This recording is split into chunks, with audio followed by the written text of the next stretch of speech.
Hello and welcome to Falcon Blues TV. I'm Callum Davies and I'm back with this season's match previews. Apologies I wasn't here for last week's, I was away, but I'm back now for this weekend's game where we travel to Leeds.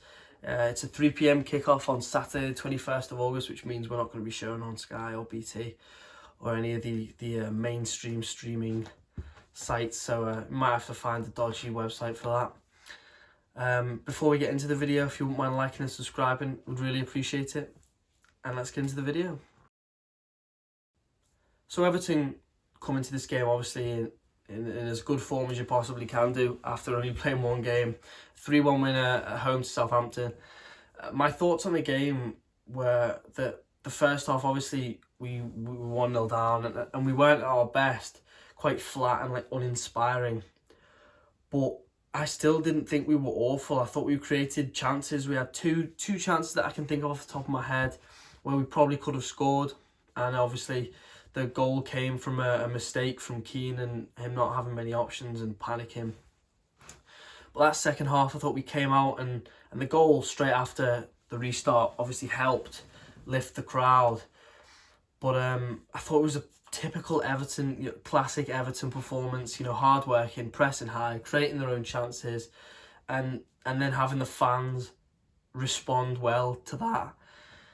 So if we could carry that second half performance into future games, if Benitez can manage to muster that out every game week, I think we'll do all right this season without pulling any trees up. I think we'll have a good solid season. Leeds, on the other hand, couldn't have started worse. A 5-1 drubbing against United, and it seems to happen every year for them. And I think it's the system that they play. It means that it's going to be very hit or miss when they play teams of high quality. Because the way they do it with the man-to-man and the high pressing, and it leaves gaps. And sometimes it'll mean that they can really challenge with big boys like United and City and whoever. But other times it means that it'll leave too much space for their high quality players, which will result in them getting whacked 5-1. So the sides will be coming in with different levels of confidence. Everton, obviously, as I mentioned, I thought they played quite well. And I think if we just press them the way that we did in that second half, it'll cause them all sorts of issues. But interestingly enough, last season, the away team won both games that we played. Obviously, we beat them 2-1 at Ellen Road, and I thought the reason we won that game was because of their system, which allowed us to have the space. I think one of the goals came from their right back being where the right winger should be, and that allowed, I think it was Dean to put a cross in for Sigurdsson, who was completely unmarked in the middle. And then obviously they beat us at Goodison 1-0. We historically don't have great history away from home against Leeds. I think consecutive games anyway. I think if we were to beat Leeds on Saturday, it would be the first time in history that we've beaten them in consecutive away games. I was surprised when I read that. But as well, Leeds, I think the last time they lost their first two games of the season was like the 1980-81 season. So it seems quite unlikely that, if history is to have its say, that we would come away with a win. And we look to replicate what was a brilliant start last season, which saw us first after like 5 games or something like that. And I think we have the run of fixtures that could see us in a high position after 5 or 6 games before we start getting the tougher games thrown in there. Everton, in the Prem, we had quite a strong away campaign last season, and I think that could feed into this year. It's going to be different with fans return. I think we kept clean sheets in 6 out of our last 8 away games. And against Leeds, I think I read somewhere that we've lost 1 in our last 7. Obviously that in the league, that passes back to when they were getting relegated, as I said. So it's not a complete and fair reflection of like how Leeds have been in recent years and how the game will go, but it's an interesting start at the very least. In terms of injury news, Everton's list is a lot longer than Leeds. I think Leeds only have Diego Llorente injured, the centre back, but they are very light on the ground in defence. I don't think they've got many centre-backs at all, really, which is obviously a problem issue for them, and they've had a few outgoings in the transfer window and they've not really brought loads in, so that defence is quite light. Everton, on the other hand, I think our squad is, again, unspectacular. It's deep enough for an average finish, but obviously with financial fair play and whatever, we can't really expand it as much as we'd like to, especially this window with the opportunities we've had to sign some players. James has obviously ruled himself out again on Twitch, saying there's a game on Saturday, but I won't be playing. I don't really know why. People speculated that it was isolating, but he was seen with Mina, who was in the squad last week, so it can't have been that. Maybe he's injured. Honestly, I couldn't tell you, so he won't be playing. Gomez has not trained, so he probably won't be in the squad or involved at all. And I think Moise Kean is still isolated. There was a big issue in midweek over him deleting all his posts, Everton-related posts, but they all seem to have magically appeared, so he must have just archived them for a small amount of time and caused a bit of a fume amongst Everton Twitter. But hopefully him returning them means that he might stay or stick around. Because if we're not going to get the money for him, then he might as well be happy with playing for us, because surely we're not going to let him go out on loan. It'd be awful business if we did.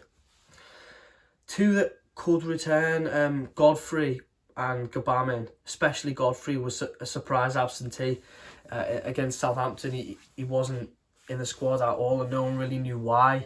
But both of them were pictured, I think, a day or two ago. I think that'll be Wednesday or Tuesday as I'm recording this. Were pictured in training, so I'd like to think that both of them could play a part in the game, especially Godfrey, who I think we miss when he's not playing in defence. And Keane and Holgate, as good as they can be with a good partner next to them, I don't think they're really the answer for us going forward. And that brings me on to the potential Everton team that could play. Pickford will obviously start in goal, and Coleman and Dean will obviously occupy the full-back spots. But that centre-back pairing is up for contention. I think if Mina is fit, which he must have been if he was on the bench, he starts. If Godfrey's fit, he starts. I'd completely swap out the centre-backs, because they're our two best centre-backs, I think. I think Keane and Holgate together is just recipe for disaster, as they showed against Southampton. Benitez, he seemed to start with like a 4-2-3-1, which changed to a 4-4-2. He had Gray playing through the centre and Richarlison out wide. And then at half-time, when he swapped it round, because Richarlison, as good as he is, he's not like a traditional winger. He's not going to beat every man, especially fullbacks who are quicker than him, because he's not the fastest or most skillful in the world. It's hard to pinpoint, but he is just a good player. I think when Benitez moved Gray out to the left and put Richarlison through the middle with Calvert-Lewin, so kind of changed to a 4-4-2, that's what kind of unlocked how we were playing and made us play so well in that second half. It helped us press a lot higher because you had the two strikers up on the back four. So I think it'll start with Decore can't drop after that performance, and I think Alan is always one of the first names on the team sheet, despite not setting the world on fire against Southampton. And then the front four kind of picks itself. Maybe he could throw Wobie in there because he was good off the bench, but I don't see how he can drop any of them really. Townsend on the right, Gray on the left, who both of them impressed me on their full debuts for Everton. Gray looks quick and direct, quick feet, skillful.